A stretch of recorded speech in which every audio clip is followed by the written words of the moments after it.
பாதைக்கு தீபம், பேதைக்கு வெளிச்சம் உந்தன் வசனமே. Praise the Lord. இன்றைய நாள் தியானத்திற்காக நீதிமொழிகள் 8ஆம் அதிகாரம் 36ஆம் வசனம். எனக்கு விரோதமாய் பாவம் செய்கிறவனோ தன் ஆத்துமாவை சேதப்படுத்துகிறான். பாவம் என்பதை குறித்து பலருக்கு கவலையே இல்லை. பாவம் என்ன செய்ய போகிறது, நன்றாக தானே இருக்கிறேன் என்று பலர் நினைக்கின்றனர். வரக்கூடாத வியாதி ஒன்று சரீரத்தில் வந்துவிட்டால் அது கொஞ்சம் கொஞ்சமாக வளர்ந்து முடிவில் மரித்து போவதற்கு காரணமாகி விடுகிறது. அது மட்டுமல்ல, அது நிமித்தம் ஏற்படுகின்ற வேதனைகளும் அதிகம்.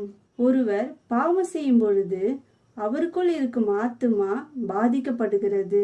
பாவத்திலிருந்து மனம் திரும்பாமல் வாழ்ந்து மரிக்கும் பொழுது அந்த ஆத்துமா பாவம் மன்னிக்கப்படாமல் மரித்தபடியினால் அது தேவனிடத்திற்கு செல்ல முடியாது. ஏனெனில் தேவன் பரிசுத்தம் உள்ளவர். ஒளியுள்ள இடத்தில் இருள் எப்படி இருக்க முடியாதோ அதுபோல பரிசுத்தமுள்ள தேவனிடம் பாவம் செய்து கொண்டிருந்து மரிக்கிற ஆத்துமா தேவனிடம் சேர முடியாது.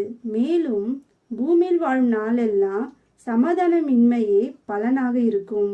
செய்ய வேண்டியது பாவத்தை விட்டு மனம் திரும்பி தன் ஆத்துமாவை சேதப்படுத்தாமல் இருப்பதே.